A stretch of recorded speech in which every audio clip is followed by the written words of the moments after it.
Paduka Baginda Yang di-Pertuan Agong. Saya juga ingin menumpu kepada beberapa perkara yang membabitkan kawasan saya. Datuk Yang Pertua, saya ingin memohon supaya Menteri Pelajaran meluluskan permohonan pembinaan sekolah menengah baru di Kota Kemuning, Shah Alam.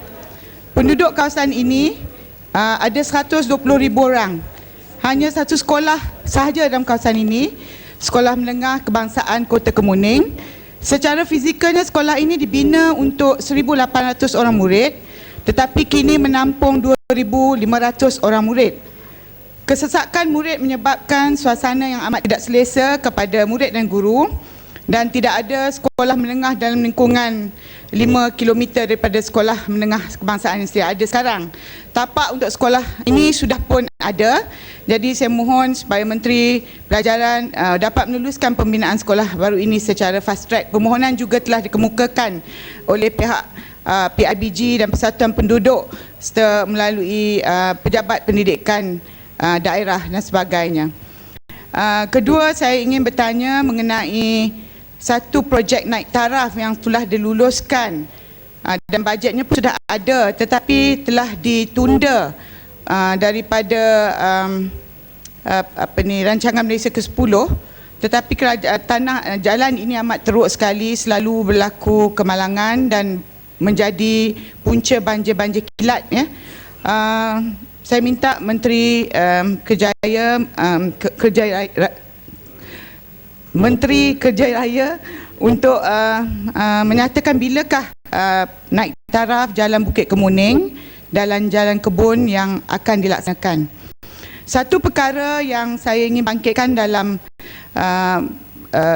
bahasan saya adalah mengenai rang undang-undang Akta Bekalan Elektrik 1990. Tuan Yang di-Pertua, disebabkan kelemahan di dalam rang undang-undang ini, kita dapati bahawa projek-projek ataupun pembinaan premis haram mendapat bekalan elektrik. Saya ada satu kawasan di dalam kawasan saya, Johanstia namanya, dan kilang-kilang didirikan tanpa kebenaran merancang dan tanpa kelulusan pihak PBT. Perkara ini boleh berlaku bukan sahaja kilang, apa-apa premis, kedai, premis perniagaan, penjaja, rumah dan sebagainya, disebabkan ada kelemahan di dalam rang undang-undang Akta Bekalan Elektrik ini yang sebenarnya mewajibkan mereka untuk membekalkan elektrik ya kepada pihak-pihak yang memohon ya. Jadi oleh kerana adanya kelemahan ini, saya minta dan saya telah sebenarnya berutus email dengan pegawai di bahagian bekalan elektrik Kementerian Tenaga, dan mereka mengatakan bahawa Seksyen 24.1 Akta Bekalan Elektrik 1990 Akta 447 memperuntukkan bahawa pemegang lesen iaitu TNB perlu memberikan bekalan elektrik kepada pemunya atau pemilik mana-mana premis yang memohon. Walau bagaimanapun tidak dinyatakan dengan jelas maksud dan kategori premis itu sendiri di bawah Akta 447 tersebut. Oleh yang demikian, tafsiran bahawa pemegang lesen wajib memberi bekalan elektrik kepada premis yang menjalankan aktiviti haram juga adalah terpakai. Dengan ini Yang di-Pertua, ini bermaksud bahawa sebarang premis yang memohon bekalan elektrik menjadi satu obligasi kepada TNB atau sesiapa sahaja yang memegang lesen bekalan elektrik. Oleh sebab itu, kita dapati ada satu masalah kronik mungkin di seluruh negara apabila premis-premis haram dibina tanpa kebenaran merancang oleh pihak PBT atau pihak majlis. Termasuklah rumah-rumah projek-projek perumahan yang tidak mendapat kelulusan. Jadi apabila premis-premis ini didirikan, ia mengambil masa 2 tahun sebelum pihak PBT dapat perintah kerajaan atau perintah mahkamah untuk membolehkan mereka merobohkan premis haram ini. Jadi apabila pihak PBT mendapati ada premis haram, kilang ke, kedai ke, rumah ke, maka mereka tidak boleh terus meroboh mengikut peraturan. Notis-notis perlu diberi sehingga secukupnya mengikut peraturan, dan mungkin dalam masa 2 tahun barulah ada perintah mahkamah untuk meroboh. Tapi pada ketika itu, pihak pemunya premis ini akan membuat rayuan-rayuan kepada pihak-pihak berkuasa, termasuklah kerajaan negeri mungkin, untuk membenarkan supaya berlaku pemutihan kilang-kilang mereka. Dan mereka sering merayu bahawa sekarang kilang ini sudah berfungsi, ada pekerja, begini dan begitu, dan minta supaya ditangguhkan. Inilah di antara sebab kenapa perancangan ataupun satu perancangan sepatutnya mengikut plan perancangan sesuatu kawasan PBT itu kadang-kadang terganggu dan penguatkuasaannya amat susah sekali.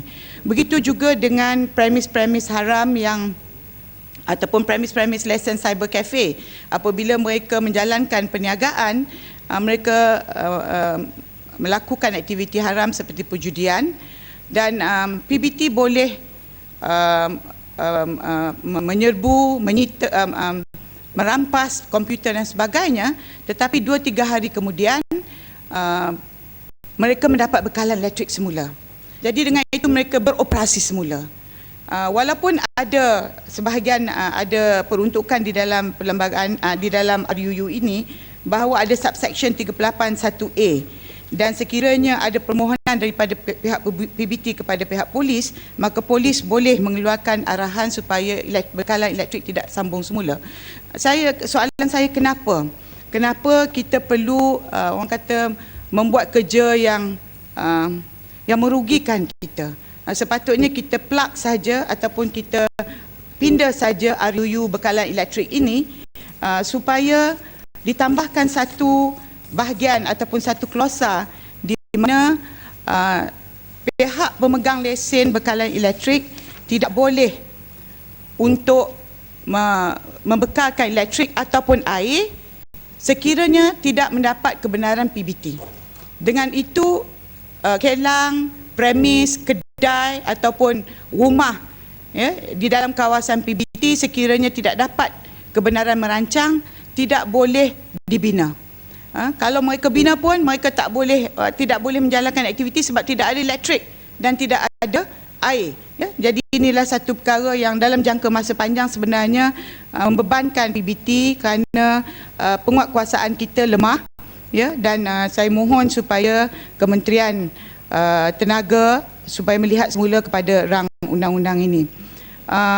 Seterusnya saya ingin menyebut sekali lagi apa yang disebut oleh hari itu oleh Kinabatangan kalau tak silap saya mengenai sampah di Selangor, dan menuduh bahawa satu kontrak telah diberi kepada satu syarikat Hebat Abadi, katanya syarikat ini syarikat kroni. Saya ingin mengatakan bahawa Hebat Abadi ialah syarikat kepada konsortium Darul Ehsan Berhad, iaitu satu syarikat 100% milik Kerajaan Negeri Selangor. Di akhir tahun 2011 kebanyakan kontraktor sudah tamat kontrak dengan pengangkutan sampah di PBT Selangor, dan Negeri Selangor telah membuat satu polisi baru supaya semuanya dilakukan melalui sebut harga.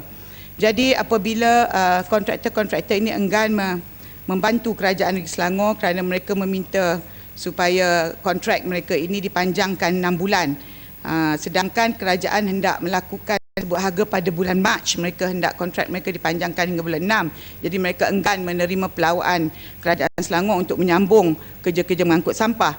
Jadi pada ketika itu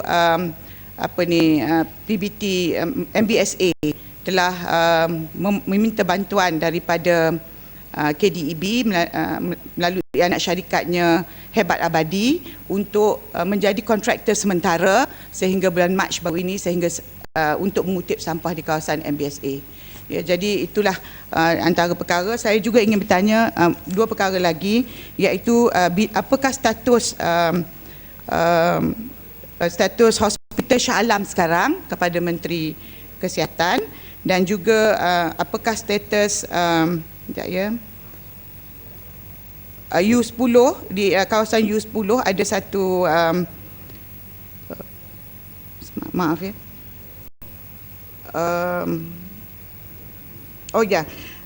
Kita ingin bertanya mengenai sekolah di U10 yang sedang dibina, apakah statusnya, ya. Dan itu saja yang Datuk Yang di-Pertua persoalan saya. Terima kasih. Yang Amat Tuaran. Terima kasih Datuk Yang di-Pertua. Memandangkan masa yang ada agak singkat, saya